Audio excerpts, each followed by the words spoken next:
বিসমিল্লাহির রহমানির রহিম। পরম করুণাময় ও অসীম দয়ালু আল্লাহর নামে শুরু। ওয়াল্লাযীনা কাফারু ওয়া কাযযাবু বিআয়াতিনা উলাইকা আসহাবুল জাহিম। যারা অবিশ্বাস করে এবং আমার নিদর্শনাবলীকে মিথ্যা বলে তারা দোজখী। يا أيها الذين آمنوا اذكروا نعمة الله عليكم إذ هم قوم أن يبسطوا إليكم أيديهم فكف أيديهم عنكم واتقوا الله وعلى الله فليتوكل المؤمنون। হে মুমিনগণ, তোমাদের প্রতি আল্লাহর অনুগ্রহ স্মরণ করো যখন এক সম্প্রদায় তোমাদের দিকে স্বীয় হস্ত প্রসারিত করতে সচেষ্ট হয়েছিল, তখন তিনি তাদের হস্ত তোমাদের থেকে প্রতিহত করে দিলেন। আল্লাহকে ভয় করো এবং মুমিনদের আল্লাহর উপরই ভরসা করা উচিত। وَلَقَدْ أَخَذَ اللَّهُ مِيثَاقَ بَنِي إِسْرَائِيلَ وَبَعَثْنَا مِنْهُمُ 12 نَقِيبًا وَقَالَ اللَّهُ إِنِّي مَعَكُمْ لَئِنْ أَقَمْتُمُ الصَّلَاةَ وَآتَيْتُمُ الزَّكَاةَ وَآمَنْتُمْ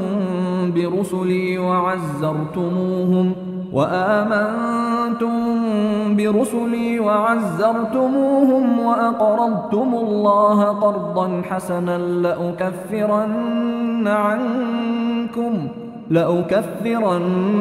عنكم سيئاتكم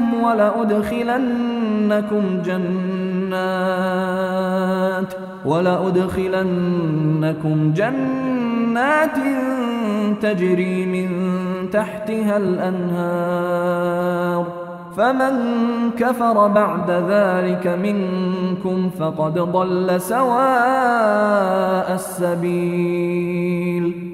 আল্লাহ বনী ইসরায়েলের কাছ থেকে অঙ্গীকার নিয়েছিলেন এবং আমি তাদের মধ্য থেকে 12 জন সর্দার নিযুক্ত করেছিলাম। আল্লাহ বলে দিলেন, আমি তোমাদের সঙ্গে আছি। যদি তোমরা নামাজ প্রতিষ্ঠিত করো, যাকাত দিতে থাকো, আমার পয়গম্বরদের প্রতি বিশ্বাস রাখো, তাদের সাহায্য করো এবং আল্লাহকে উত্তম পন্থায় ঋণ দিতে থাকো, তবে আমি অবশ্যই তোমাদের গুনাহ দূর করে দেব এবং অবশ্যই তোমাদের উদ্যানসমূহে প্রবিষ্ট করাবো, যাদের তলদেশ দিয়ে নির্ঝরণীসমূহ প্রবাহিত হয়। অতঃপর তাদের মধ্য থেকে যে ব্যক্তি এর পরও কাফির হয়, সে নিশ্চিতই সরল পথ থেকে বিচ্যুত হয়ে পড়ে। فبما نقضهم ميثاقهم لعناهم وجعلنا قلوبهم قاسية يحرفون الكلم عن مواضعه ونسوا حظا مما ذكروا به ولا تزال تطلع على خائنة منهم إلا قليلا منهم فاعف عنهم واصفح إن الله يحب المحسنين। অতএব তাদের অঙ্গীকার ভঙ্গের দরুন আমি তাদের উপর অভিসম্পাত করেছি এবং তাদের অন্তরকে কঠোর করে দিয়েছি। তারা আমার কালামকে তার স্থান থেকে বিচ্যুত করে দেয় এবং তাদেরকে যে উপদেশ দেওয়া হয়েছিল তারা তা থেকে উপকার লাভ করার বিষয়টি বিস্মৃত হয়েছে। আপনি সর্বদা তাদের কোনো না কোনো প্রতারণা সম্পর্কে অবগত হতে থাকেন, তাদের অল্প কয়েকজন ছাড়া। অতএব আপনি তাদেরকে ক্ষমা করুন এবং মার্জনা করুন। আল্লাহ অনুগ্রহকারীদেরকে ভালোবাসেন। ومن الذين قالوا إنا نصارى أخذنا ميثاقهم فنسوا حظا مما ذكروا به فأغرينا بينهم العداوة والبغضاء إلى يوم القيامة وسوف ينبئهم الله بما كانوا يصنعون। যারা বলে আমরা নাসারা, আমি তাদের কাছ থেকেও তাদের অঙ্গীকার নিয়েছিলাম। অতঃপর তারা যে উপদেশ প্রাপ্ত হয়েছিল তা থেকে উপকার লাভ করা ভুলে গেল। অতঃপর আমি কিয়ামত পর্যন্ত তাদের মধ্যে পারস্পরিক শত্রুতা ও বিদ্বেষ সঞ্চারিত করে দিয়েছি। অবশেষে আল্লাহ তাদেরকে তাদের কৃতকর্ম সম্পর্কে অবহিত করবেন। يا أهل الكتاب قد جاءكم رسولنا يبين لكم كثيرا مما كنتم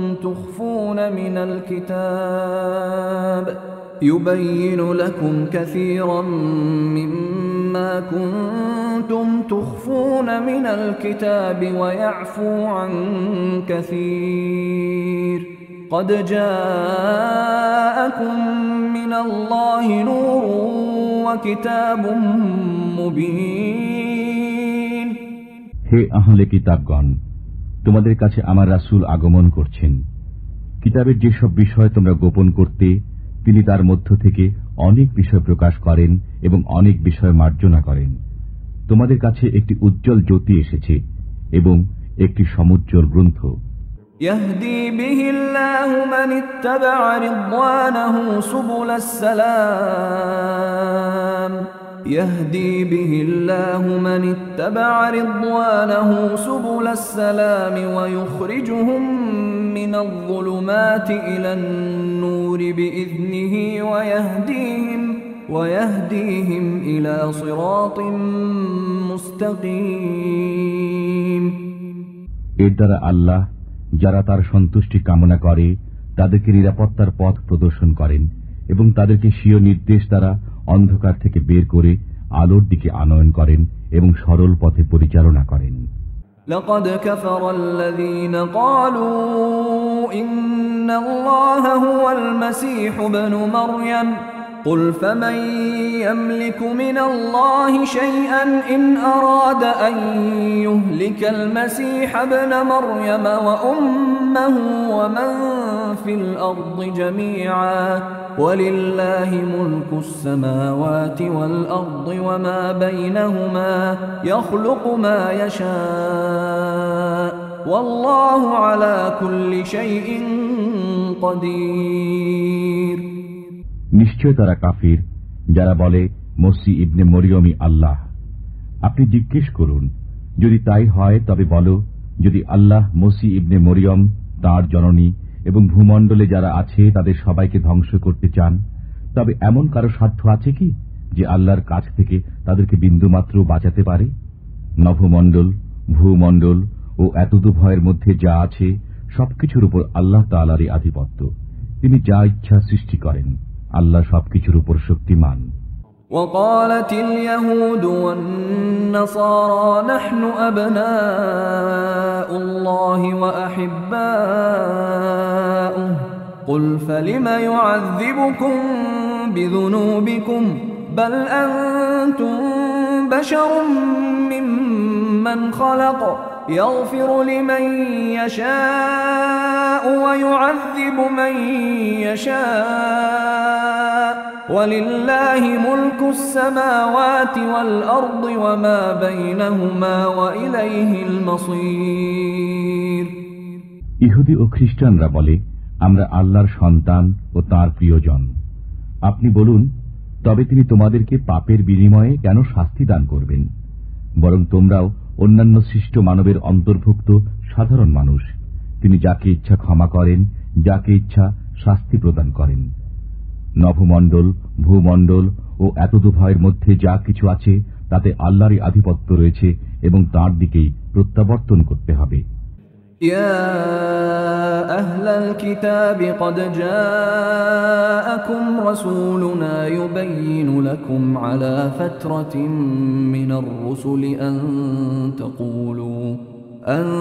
تقولوا ما جاءنا من بشير ولا نذير فقد جاءكم بشير ونذير والله على كل شيء قدير হে আহলে কিতাবগণ, তোমাদের কাছে আমার রসুল আগমন করেছেন, যিনি পয়গম্বরদের বিরতির পর তোমাদের কাছে পুঙ্খানুপুঙ্খ বর্ণনা করেন, যাতে তোমরা একথা বলতে না পারো যে আমাদের কাছে কোনো সুসংবাদদাতা ও ভীতি প্রদর্শক আগমন করেননি। অতএব তোমাদের কাছে সুসংবাদদাতা ও ভয় প্রদর্শক এসে গেছেন। আল্লাহ সর্বকিছুর উপর শক্তিমান। وإذ قال موسى لقومه يا قوم اذكروا نعمة الله عليكم إذ جعل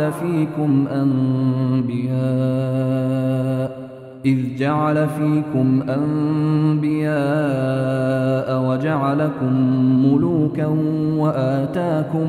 وآتاكم ما لم يؤت أحدا من العالمين. যখন মুসা আলাইহিস সালাম স্বীয় সম্প্রদায়কে বললেন, হে আমার সম্প্রদায়, তোমাদের প্রতি আল্লাহর নিয়ামত স্মরণ করো যখন তিনি তোমাদের মধ্যে পয়গম্বর সৃষ্টি করেছিলেন, তোমাদেরকে রাজ্যাধিপতি করেছেন এবং তোমাদেরকে এমন জিনিস দিয়েছেন যা বিশ্বজগতের কাউকে দেননি। يا قوم ادخلوا الأرض المقدسة التي كتب الله لكم ولا ترتدوا على أدباركم فتنقلبوا خاسرين. হে আমার সম্প্রদায়, পবিত্র ভূমিতে প্রবেশ করো যা আল্লাহ তোমাদের জন্য নির্ধারিত করে দিয়েছেন এবং পেছন দিকে প্রত্যাবর্তন করো না, অন্যথায় তোমরা ক্ষতিগ্রস্ত হয়ে পড়বে। قالوا يا موسى إن فيها قوما جبارين وإنا لن ندخلها حتى يخرجوا منها فإن يخرجوا منها فإنا داخلون. তারা বলল, হে মুসা, সেখানে একটি প্রবল পরাক্রান্ত জাতি রয়েছে, আমরা কখনো সেখানে যাব না যে পর্যন্ত না তারা সেখান থেকে বের হয়ে যায়। তারা যদি সেখান থেকে বের হয়ে যায় তবে নিশ্চিতই আমরা প্রবেশ করব। قال رجلان من الذين يخافون أنعم الله عليهم ادخلوا عليهم الباب فإذا دخلتموه فإنكم غالبون وعلى الله فتوكلوا إن كنتم مؤمنين. আল্লাহ ভীরুদের মধ্য থেকে দু ব্যক্তি বলল, যাদের প্রতি আল্লাহ অনুগ্রহ করেছিলেন, তোমরা তাদের উপর আক্রমণ করে দরজায় প্রবেশ করো, অতঃপর তোমরা যখন তাতে প্রবেশ করবে তখন তোমরাই জয়ী হবে, আর আল্লাহর উপর ভরসা করো যদি তোমরা বিশ্বাসী হও।